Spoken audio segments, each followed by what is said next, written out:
Now, you all have realized by this time that within us lies the peace, the beauty, the glory of our being. There's an ocean of all that. We cannot seek it outside. We have to go within, what they call in the meditative state. You seek it. You enjoy it. Like when you are thirsty, you go to a river or you go to an ocean.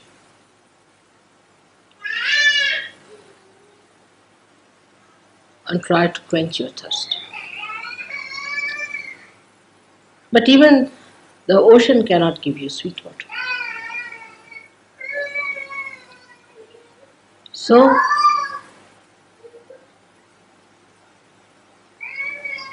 how can anything that is spread outside give you that deep thing that is within you? You are trying to find it out outside where it does not lie. It is within us, absolutely within us.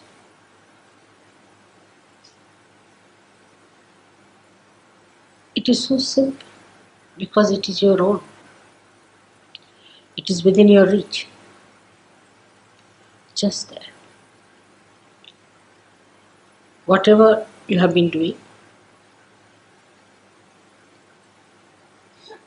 going out to find the joy, the so-called joy, the so-called happiness, the so-called glory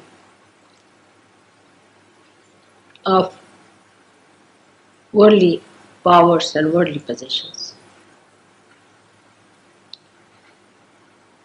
You have to reverse it back, the whole thing. You have to project within yourself. It was not wrong that you went out. It was not correct that you went out. You shouldn't feel sorry for what you have done so far. It was not the correct way to get to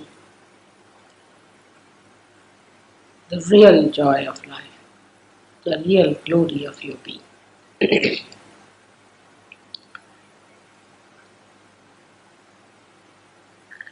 It has worked in so many people that you have entered into that subtler understanding. Some people are only at a mental level, maybe it doesn't matter. Maybe some are only at a physical level that they can feel it. Doesn't matter. But you are on the correct lines. You are moving correctly. Try to meditate. Meditate more so that you reach your inner being. And this inner being is the vast ocean of bliss which exists in every one of us. Is that vast, glorifying flood of light that floods everybody's inner beauty. So to approach it, you have to go within yourself by denying things which are against it, against your movement. Sometimes the wind can be very, very strong for you to misunderstand that the glory of God is within. But turn back. Every moment, remember that your movement has to be inward.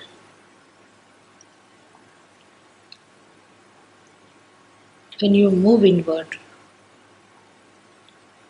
you forget the ideas of your outer glories. A person He was of a very base nature. Thinks that if he makes a lot of money, then he has a deep joy. But he has not.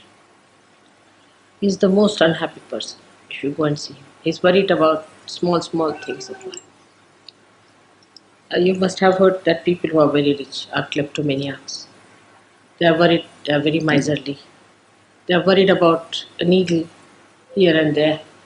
A little thing missing, they get upset.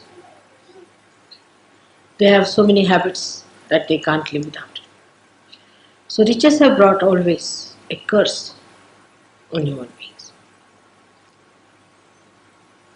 So those who seek only the riches cannot enjoy them. Then there are some better people who think that by ruling others, by getting power, we can achieve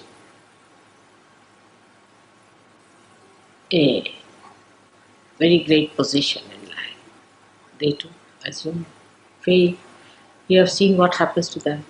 People don't even want to talk about them. But in meditative mood, you're alone. No one exists there.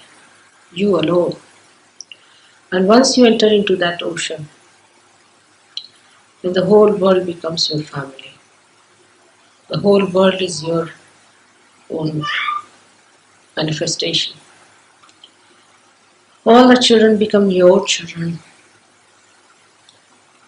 and you treat all the people with equal understanding.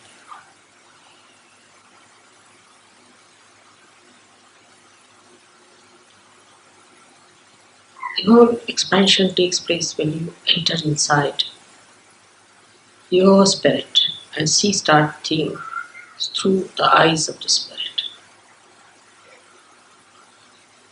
With such calm, such peace, such bliss exists within you.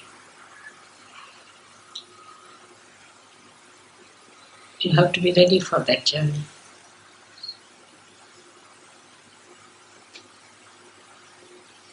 That journey is alone in your meditativeness. And the more you find something in your meditation, the more you want to go and distribute it to others. That has to be. If that does not come into you, then it has not worked out. There's no purity. There's some sort of a bias. In that individual pursuit, whatever you find, you want to enjoy it with others. You want to give it to others. This is the sign of a person who has been really meditative.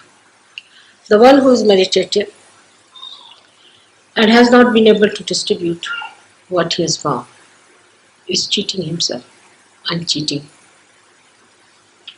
others as well. Because that joy that you receive in your meditation has to be distributed.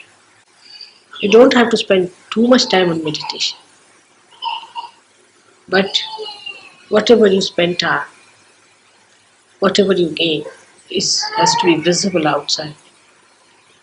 How you radiate and how you give it to others. That's the quality of the saints you have to be. Unless and until we become deeper, we cannot save other surgeries. And we cannot save those who are not surgeries. You have to rise higher and higher to pull the whole curtain up. Those who try to rise higher pull the whole thing upward. And they give a pull to everyone who ascend to it.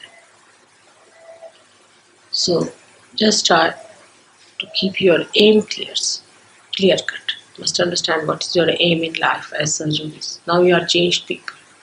You are no more people who have to deal with possessions or worry about them, about mundane things, about your livelihoods.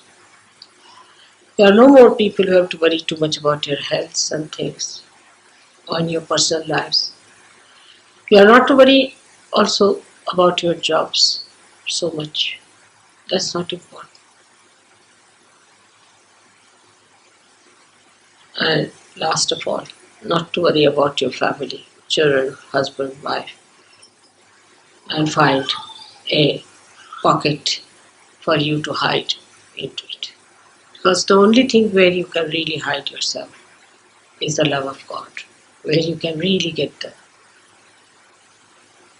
great, restful, blissful feeling of His complete protection.